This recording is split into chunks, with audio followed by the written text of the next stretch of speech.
ઉદયપુર જિલ્લામાં હાલમાં પડતી મુશ્કેલીને ધ્યાનમાં રાખીને નવી રેલવેની ટ્રીપ શરૂ કરવા નારણ રાઠવાની પ્રચંડ રજૂઆત।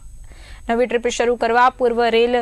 રાજ્ય મંત્રી અને રાજ્યસભા સાંસદ નારણ રાઠવાએ ડીઆરએમને પત્ર લખ્યો છે। જણાવી દઈએ કે છોટાઉદેપુર જિલ્લામાં હાલ 3 બ્રિજ બંધ કરવામાં આવ્યા છે, જેમાં સંખેડાનો બ્રિજ, બોડેલી ખાતે આવેલો મોડાસર ચોકડી પાસેનો બ્રિજ અને બોડેલી નજીક આવેલો મેરિયા બ્રિજ બંધ કરવામાં આવ્યા છે, જ્યારે પાવી જેતપુર ભારજ નદી પર આવેલો બ્રિજ તૂટી ગયો છે, જેના કારણે ભારે વાહનો, બસ અને ટ્રાવેલ્સને અવરજવર કરવામાં મુશ્કેલીનો સામનો કરવો પડે છે, જેના ભાગરૂપે પેસેન્જર અને હાલાકી ભોગવવાનો વારો આવ્યો છે। સમસ્યાને ધ્યાને રાખી પૂર્વ રેલ રાજ્યમંત્રી અને રાજ્યસભાના સાંસદ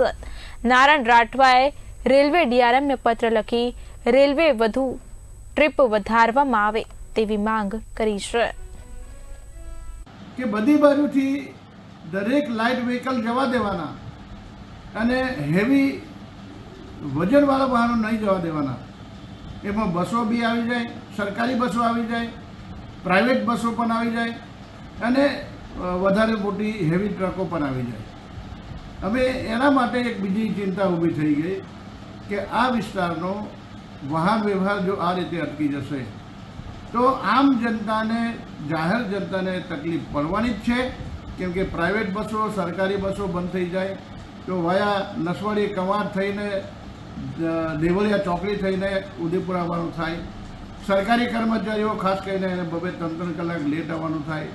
અને એની સાથે જે લોકો કોલેજમાં વિદ્યાર્થીઓ ગણે છે અને જે લોકો અભ્યાસ કરે છે તેને મુશ્કેલી પડે। એની સાથે દર્દીઓ જે છે, વડોદરા બોડેલી ખૂબ મોટું હબ થઈ ગયું છે, તો એ બોડેલીમાં પણ સારવાર માટે જાય એને તકલીફ પડે। એવા સંજોગોમાં આજે મેં ફરીથી એક પત્ર લખ્યો છે માનનીય વડોદરા ડિવિઝનના ડિવિઝનલ મેનેજરશ્રીને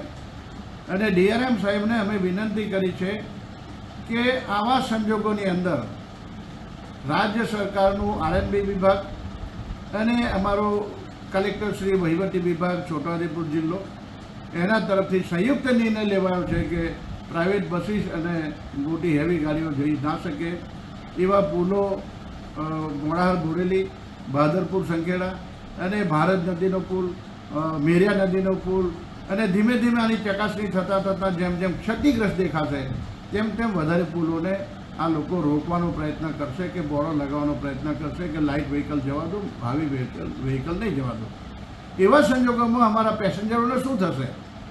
એટલા માટે ડીઆરએમ સાહેબને કાગળ લખીને સ્પેશિયલ એક ટ્રેન, હાલમાં જે એ લોકોનું સમયપત્રક ટ્રેનોનું ચાલે છે એ ટ્રેનોની અંદર વચ્ચે એકાદ ટ્રેન વડોદરાથી છોટાઉદેપુરથી જો પણ જાય છે તો જો પણ જે ટ્રેન જાય છે એના વચ્ચેના સમયની અંદર છોટાઉદેપુરથી વડોદરા અને છોટાઉદેપુરથી પરત વડોદરા જવા માટે એક પેસેન્જર શટલ ટ્રેન